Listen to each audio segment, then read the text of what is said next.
My name is Grazia, and I've always been that daughter, the one you mentioned last, if at all.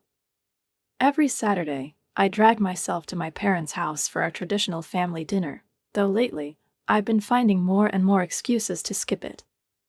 Today was no different. I parked my car in front of their modest suburban home and took a deep breath before stepping inside, as usual.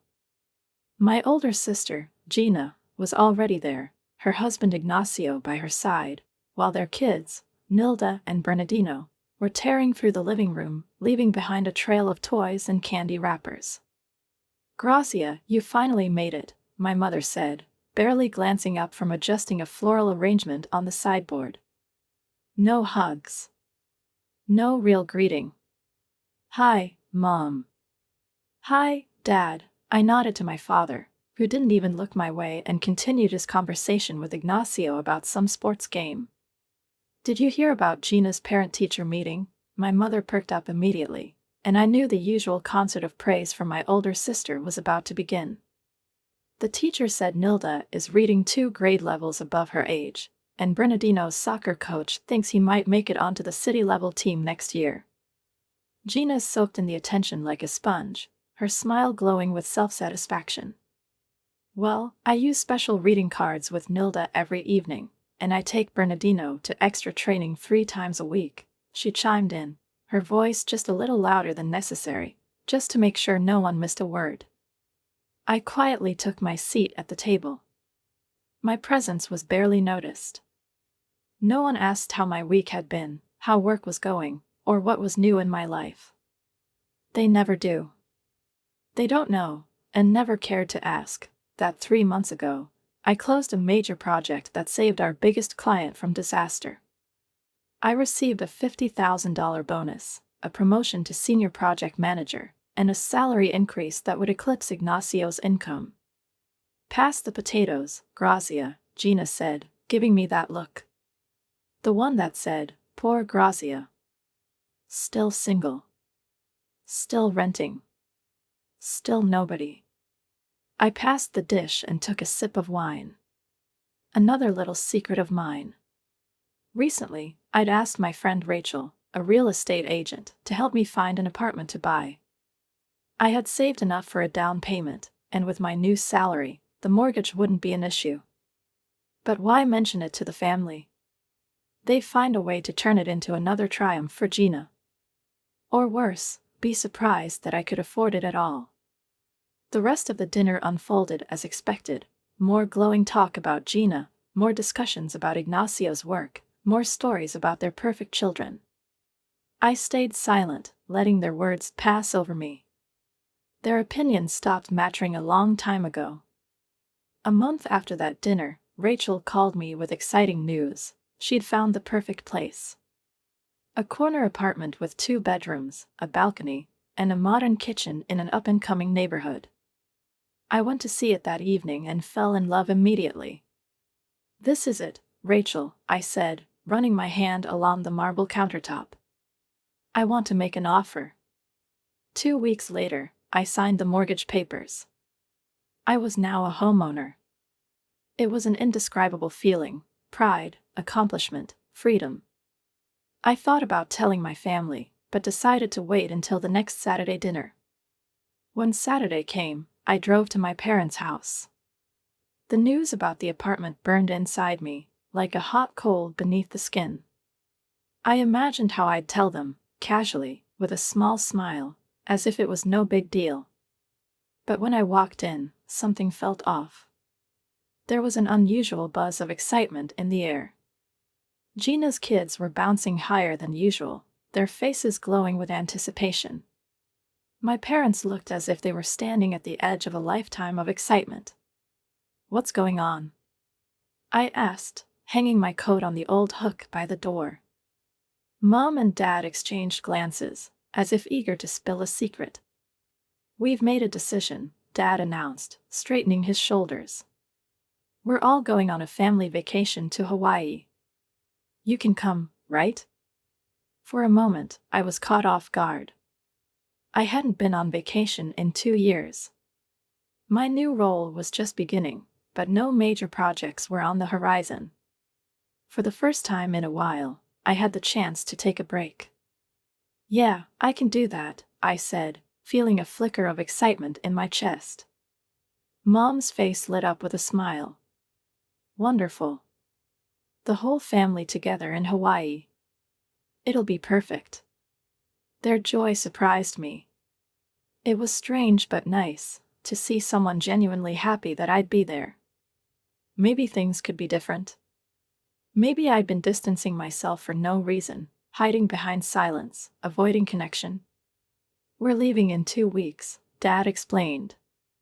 We've been planning this for a while, but we wanted to make sure everyone could get time off work before telling you. I sat down at the table, trying not to think about my own news. Let this evening be about them. About Hawaii. About plans. My apartment could wait. Maybe after the vacation, when everyone was more relaxed, I find the right moment to share. Dinner went as expected. Everyone talked about the trip, what to pack, where to stay, which excursions to take. They didn't ignore me like they used to, but any questions directed at me were purely practical. Grazia, do you have enough vacation days? Dad asked. Yes, I can take 2 weeks, I nodded, keeping my tone calm. They seemed satisfied. I silently sipped my wine, listening to their voices, imagining the ocean waves washing over white sand, warm winds brushing my face. Maybe this trip really would change something in our family. The next Saturday came quickly. I arrived expecting more conversations about the trip, smiles, lightness, but the house greeted me with strange silence. There was a tension in the air, heavy and sticky like fog. Gina sat at the table with her head down, her eyes swollen from crying. The children, usually loud and restless, sat quietly by the coffee table, their noses buried in books. What happened? I asked, setting my purse on the sideboard. Mom and Dad exchanged a glance, helplessness reflected in their eyes. Ignacio and I had a serious fight, Gina finally said, her voice trembling as though apologizing for bringing sadness into the house. He refuses to pay for my trip to Hawaii. He says I'm not tired enough to deserve a vacation. I held back the urge to respond sharply. Everyone knew that last year Ignacio had hired a maid because Gina complained of migraines. She'd long since delegated the housework, leaving herself with child rearing, and even that, not always. So you're not going? I asked, struggling to hide my surprise. Gina shook her head.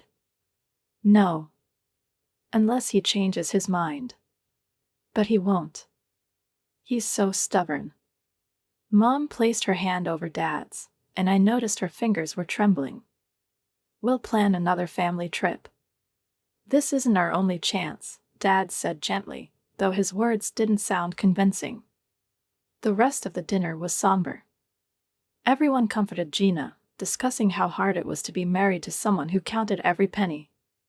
No one asked uncomfortable questions, no one tried to figure out why Ignacio acted that way. I stayed silent, observing the scene. On one hand, I felt sympathy. She was my sister, and she was hurting. On the other, I knew Gina well enough to sense there was more to the story. Maybe she was hiding something. Maybe her pain wasn't as simple as it seemed. All the next week, I focused on preparing for the trip. I requested 2 weeks off. My manager approved it immediately, grateful for my recent achievements. I packed my suitcase, organized my mail, made sure everything was in order. And I mentally prepared for 10 days in Hawaii with my parents. Without Gina. Without her endless stories and subtle jabs. The day before our departure, Mom called to confirm the plans. We've booked 2 rooms, she said. One for your father and me, and one for you. They're just standard rooms, nothing special, but they'll be comfortable. Sounds perfect, I replied, relieved at the thought of having my own space. A place where I could breathe freely. I'll meet you at the airport tomorrow morning. After the call, I looked around my almost empty old apartment. Most of my things had already been moved to the new place, but I'd left enough to keep up the appearance that I hadn't fully moved out. The room felt foreign, temporary. The air itself carried a sense of departure, as if it understood that soon, no one would be living there. I still hadn't told my family about buying the apartment. I decided to surprise them after Hawaii. Maybe then it would feel more fitting. Maybe then they'd finally look at me differently. The next morning, I met my parents at the airport. We checked in, dropped off our luggage, exchanged the usual small talk about the weather, the flight, the time. 5 hours later, we landed in Honolulu. Warm, heavy air hit my face, fragrant with the scent of the sea, damp earth, and exotic flowers. Despite my doubts, I felt a flicker of excitement. Maybe this would be good. Maybe there was more to this trip than just a vacation. The hotel was 20 minutes from the airport. Nothing fancy, a mid-range place with a decent pool and beach access. I wasn't expecting luxury, and honestly, what they had was enough. While checking in, I struck up a conversation with the receptionist, a friendly woman named Kai. "You're lucky you booked in time," she said. "Right now, only penthouses are available, and they're much more expensive." I nodded as I took the key card. "Thank you." My room was simple but clean, a double bed, a small balcony overlooking the courtyard, and a bathroom with a shower. Enough for a vacation. I unpacked, changed into shorts and a t-shirt, and headed down to the pool. That day and the next, we explored the hotel grounds, swam in the ocean, and adjusted to the new time zone. It was pleasant. My parents seemed more relaxed, talked less about Gina, and made fewer comparisons. I realized I was enjoying their company more than I had in years. I was simply myself, and that was enough. But on the third day, everything changed. I was standing by the bed, applying sunscreen to my shoulders, when a sharp, urgent knock sounded at the door. I opened it to find my parents standing there with worried expressions. Behind them stood Gina. Her face was gaunt, dark circles under her eyes. She looked like she hadn't slept in days. Bernardino stood next to her, gripping her hand tightly. "Gina?" I asked, unable to hide my surprise. "What are you doing here?" She all but collapsed onto my bed, burying her face in her hands. "Ignacio and I had another terrible fight," she said, her voice breaking. "I couldn't stay in that house another minute. She looked up, eyes filled with tears. "I took some money from his wallet and bought tickets for me and the kids." I blinked. "You stole money from Ignacio?" "It's our money," she snapped. "Even if he controls everything, I deserve this vacation. And so do the kids." Mom nodded in support. "Of course you deserve it, sweetheart." A cold irritation began to rise within me. "And where are you staying?" I asked, glancing at their bags. There was a pause. Gina lowered her eyes, as though searching for the right words. "That's the problem," she said quietly. "I only had enough for the flight. Not for a hotel room." I stood there, the realization hitting me like a bucket of ice water. I remembered Kai's words. The standard rooms were all booked. Only expensive penthouses were left. "That's right," Dad confirmed, his gaze locking onto mine with unsettling intensity. "They're not available." A heavy, oppressive silence filled the room. I could feel their eyes on me, assessing, expecting. Finally, Mom broke the silence. "Grazia, you need to pack your things." I blinked. "What are you talking about?" "Pack your things," she repeated firmly. "Gina and the kids need your room." I looked at their faces, Mom, resolute with a stubborn gleam in her eyes, Dad, waiting, as if calculating how far I'd push this, Gina, as though she already had a claim to what she was asking for. And then, sharp and cold, anger surged within me. And where exactly am I supposed to go? I asked, crossing my arms. Dad shrugged, as though it wasn't his concern. You can find another hotel or fly home early if you can't.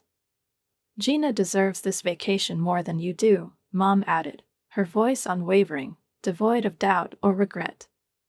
After what she's been through with Ignacio, it means a lot. I stared at them, unable to believe what I was hearing. Are you serious? Right now? You want me to give up my room, the one I paid for, the one I'm living in, so that Gina can take it? After she stole money and showed up here uninvited? Enough, Mom's voice was sharp, final. This isn't up for discussion. And then, to my complete shock, she walked to the closet, grabbed my suitcase, and began throwing my clothes into it in a chaotic mess. I stood frozen, not believing, not understanding.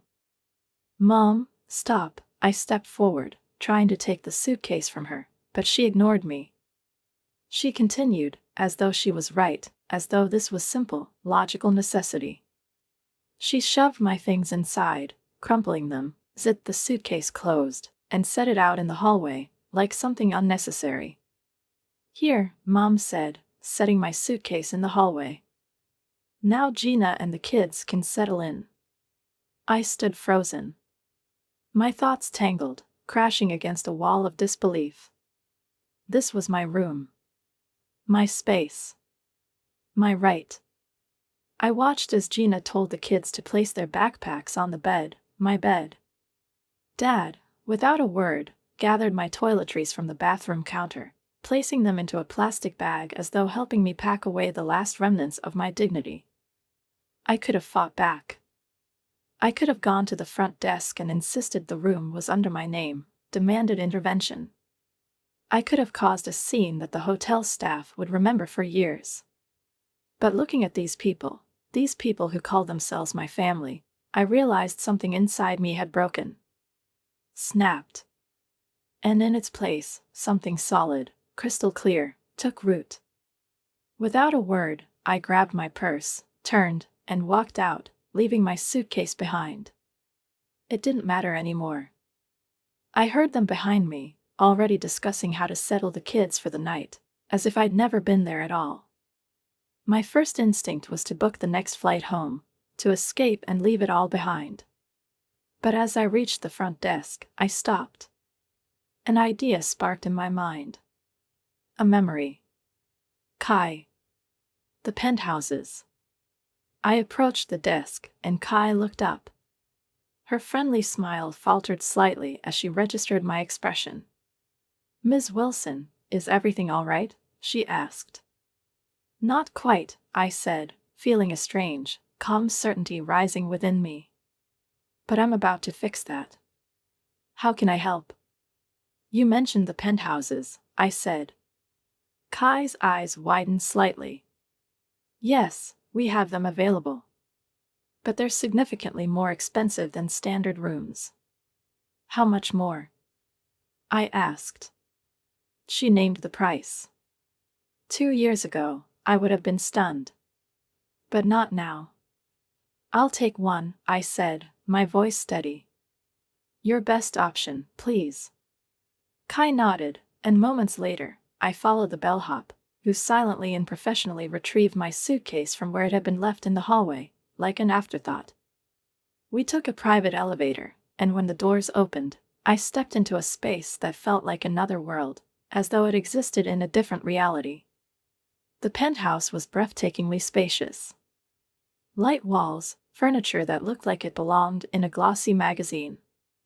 Floor-to-ceiling windows revealed an endless ocean, shimmering beneath the setting sun. The living area opened into a dining space, and beyond that, a fully equipped kitchen with marble countertops. The bedroom had a bed so large it felt like an island. I stood there, inhaling the new, free air. Then I walked over to the table, where a bottle of champagne stood waiting. I opened it, poured myself a glass, and stepped out onto the terrace. The sun was setting, painting the sky in hues of orange and pink, while the ocean glimmered, reflecting the last light of the day. I leaned against the railing and raised my glass.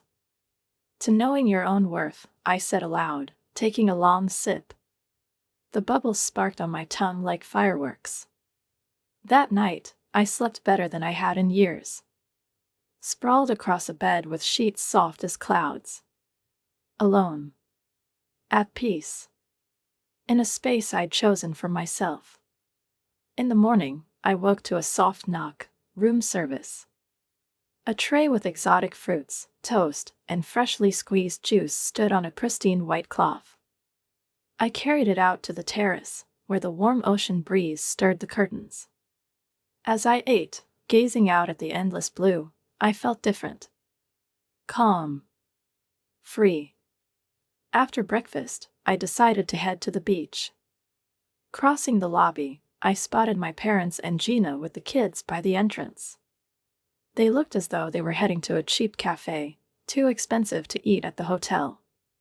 Everyone looked tired, irritated. Maybe it was the unfamiliar surroundings. Maybe it was the feeling that their familiar order had cracked. Gina noticed me first. Grazia. There you are, she exclaimed, as if we were just an ordinary family, casually bumping into each other on vacation. She waved with fake cheerfulness. I approached slowly, keeping my expression neutral. Where did you stay last night? Mom asked, her smile smug, self-satisfied. Did you find another hotel? Dad at least looked a little uncomfortable, as though he understood how pathetic this all looked. Before I could answer, Kai appeared beside me. Ms. Wilson, Kai said with a polite smile. I just wanted to confirm your cabana reservation for this morning. As our VIP guest, we've reserved the best spot for you. The expressions on my family's faces shifted instantly, smugness replaced by confusion. VIP guest? Mom echoed. Yes, Kai replied smoothly. Ms. Wilson is staying in our premier penthouse suite, so she has access to all of our exclusive amenities, including private dining in our gourmet restaurant. Will your family be joining you for lunch, Ms. Wilson? I saw it then, the shock frozen on their faces. Gina's jaw literally dropped. Mom's eyes widened. Dad looked like he'd swallowed a lemon. No, I said calmly, feeling a quiet satisfaction unfold inside me like wings. They won't be joining me. Very well, Kai nodded. Enjoy your breakfast at Rico. It was a casual remark, but sharp and precise, almost playful in its subtlety. Rico was the cheap diner 2 blocks away, known for budget meals and bustling with tourists clutching every penny. I smiled, turned, and walked away without another glance. My back straight, my stride confident. And for the first time in years, I felt light. That day was mine. I indulged in every luxury the hotel had to offer. I had a massage at the spa, lounged in my private cabana while attentive staff served me tropical drinks, and swam in the ocean, feeling the salt water wash away every lingering bitterness. I let myself enjoy it. I let myself be happy. That evening, back in my penthouse, I took a long, slow shower. The warm water slid over my skin, carrying away the last remnants of tension. I chose a simple black dress, perfect for a quiet dinner at the gourmet restaurant. As I clicked on my earrings, a sharp knock sounded at the door. I froze. Peering through the peephole, I stopped breathing. My entire family stood there. With luggage. With tight smiles. I seriously considered not answering. Pretending I wasn't there. But curiosity won out. I opened the door but stood firm in the doorway, blocking their entrance. What do you want? I asked, not stepping aside. Mom pushed past me as if it were her right, followed by Dad, Gina, and the kids. They stood in my living room, staring around at the luxurious surroundings. Gina's gaze lingered on every detail. Mom recovered first. Grazia, she began, her tone suggesting this was already decided. We've decided to stay here with you for the rest of the vacation. I blinked, certain I'd misheard. Excuse me? We've checked out of our rooms, Dad said with such confidence. It sounded like an immutable fact. Gina and the kids vacated your old room. We'll all stay here. There's more than enough space, Gina added, her eyes sweeping over the large sofa as if already envisioning her place there. I laughed. I couldn't help it. The absurdity of it all was too much. No, I said, once I could speak again. You're not staying. This is my suite. I'm paying for it. And you're not welcome here. Gina stepped forward, that familiar note of reproach slipping into her voice, soft, manipulative, the tone she always used when she wanted something. Come on, Grazia, don't be selfish. Look at this place. We're family. Exactly, I said, letting the word hang in the air. We're family. And yesterday, you showed me exactly what that means to you. The room fell into heavy silence. Mom flushed. Dad's brow furrowed, unaccustomed to defiance. We can't just leave, Gina said, her voice edged with desperation. We have nowhere else to go. A cold, resolute strength rose in me. Maybe you should have thought about that before you kicked me out of my room. No one moved. No one offered an explanation. They stood there, helpless, caught like children in a lie. Leave. Now. My words were calm, sharp as ice. Or I'll call the manager. And this time, I knew I wouldn't back down. They didn't argue. Didn't plead. Slowly, awkwardly, they gathered their things and walked out, silent, defeated. I didn't watch them go. I didn't say goodbye. 2 weeks after returning from Hawaii, I finally settled into my new apartment and returned to work. Time passed, but what happened still burned inside me. Only it wasn't a destructive flame. It forged me. I dove headfirst into my next project, armed with a new confidence. I spoke louder and clearer in meetings. I took on more responsibility. I didn't hesitate to voice my opinions, even if they clashed with others. Because something in me had shifted.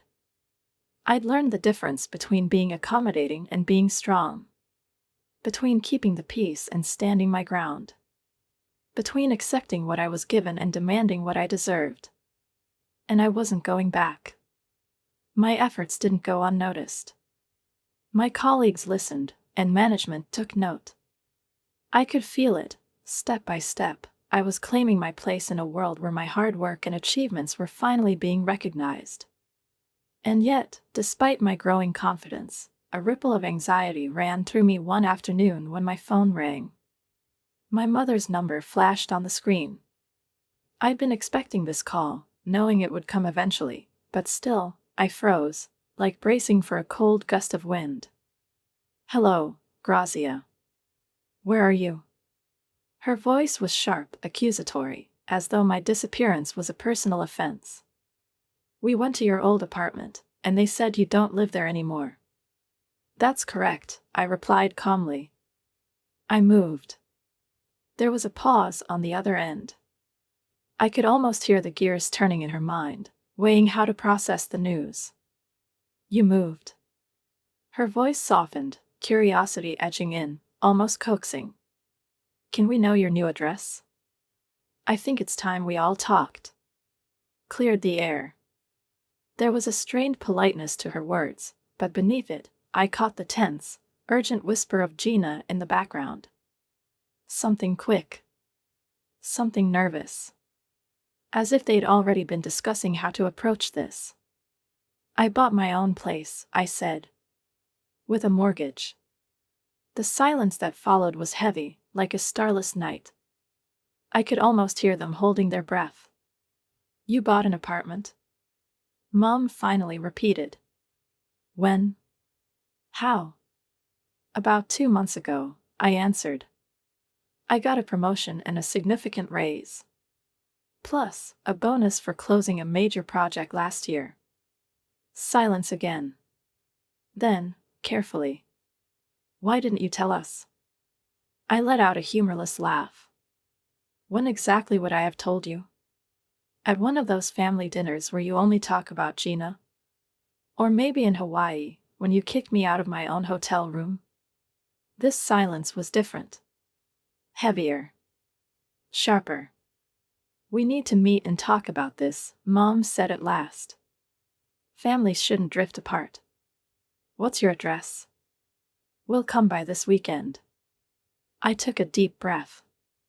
How many years had I waited to be heard, to be seen, to be acknowledged? And now, when they finally wanted to meet, I realized I no longer needed their approval. No, Mom.